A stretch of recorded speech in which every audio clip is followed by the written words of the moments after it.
Tonight we're examining Irene Aldana vs. Karol Rosa, the fight of the night from UFC 296, December 16, 2023, a true classic of will over skill. No one was making any adjustments, but they're both relentless volume strikers who rank among the top 5 in the history of the women's bantamweight division in significant strikes per minute, and they typically refuse to slow or back down. Undoubtedly, the action was tremendous. The display of heart was great, but there certainly wasn't a lot of diversity, so it kind of wound up being 3 rounds of the same thing, entertaining as that certainly was. In the end, they did what they know how to do, for better and worse, and they did it all out for 15 really rough and tough minutes, just battering each other until even their bruises were bleeding. Aldana can be counted on to get into tough scraps she should be skilled enough by this point to avoid. Already recovering from a knee injury, it's pretty inexcusable for a UFC title contender to seemingly not know how to check a leg kick, reset at any sort of angle so she's not just standing right in front of the opponent waiting for them to clobber her, or even switch stances to protect the damaged leg.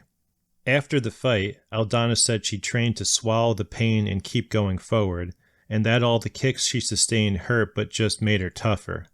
This thought process coincides with the advice that Aldana's corner was giving her, urging her to be more and more aggressive and apply more and more pressure, which is all well and good given what she is currently capable of, but actually trained to avoid the pain by checking kicks and angling off to reset would give her options beyond just sprinting in an effort to minimize the amount of space the opponent has to inflict punishment. As Daniel Cormier pointed out, the only reason Aldana was still in the fight in round 2 was that Rosa was consistently kicking the meatier thigh rather than the smaller calf. Also, because Rosa was doing such a good job of mixing the inside and outside leg kick, she was spreading the pain around. Regardless, had Rosa employed any tactic or technique to actually open up the low kick, she probably still could have won with just that. While there was no threat of Rosa's kicks leading to a takedown because Aldana was simply boxing as always, it was a bit puzzling why Rosa was so keen to just exchange with her, given she has a big advantage on the ground, and even just throwing in a few takedown attempts could have brought out the hesitant version of Aldana we saw in her debacle title challenge against Amanda Nunes, where she didn't even show up offensively until the 5th round.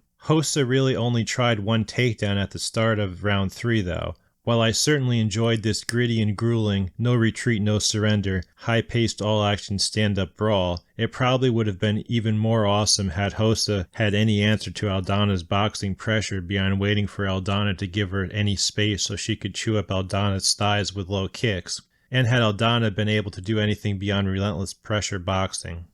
Rosa won the first half of the fight by either leading with the low kick or throwing a 2-punch combo then finishing with the leg kick. Aldana was able to apply enough pressure by walking forward and constantly throwing in the second half of the fight that Rosa was mostly on the defensive because she didn't do anything to create her own space. The more Aldana came in behind her jab and operated on the inside, the more she was able to utilize her body punches to hurt Rosa, and this was really the difference in the 2 halves. Certainly in a pure boxing match, Rosa was no match for Aldana, but that could only occur when Aldana only moved forward or held her ground, never resting or resetting, which both took endless energy on Aldana's part as well as a certain brand of acquiescence on Rosa's part. On face value, suggesting passivity seems nonsensical given Rosa threw 108 strikes in the second and 153 in the third, well up from the 89 she threw in the round she actually won. But there's a big difference between being proactive with your footwork to set up your aggression and merely reacting to the opponent and taking the shots that are available to you, ridiculous a number as that happened to be tonight.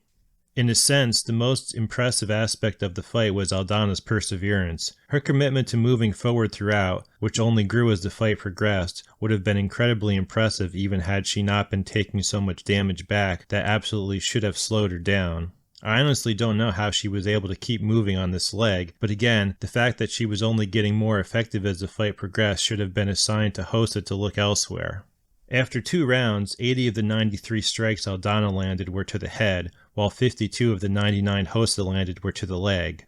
Aldana made as much of a shift as there was here because she hurt Rosa to the body midway through the 3rd round, and while she wasn't often able to capitalize on the damage she did to the liver, Rosa dropping her right arm to protect her side left her face more open. Both women were very compromised by the end, with Aldana's left thigh swelling to what Cormier described as twice its normal size, and Rosa having a mouse under her left eye that was nearly swelling it shut, in addition to several little cuts. Aldana finished very strongly, with the final 2.5 minutes of the fight being her best and most active, taking the unanimous decision 29-28 to put herself back into title contention now that Nunes is retired. If Aldana trains a little differently so she's able to maintain the use of both legs, there's a decent chance she can become Mexico's second female champion. This was one of the best women's MMA fights of 2023. I still think it's only a very good match though, because it just was kind of repetitive in the end. Not really as dynamic as I'm looking for a classic, but for just a gritty, all-out, hard-nosed fight, it's hard to get better than this.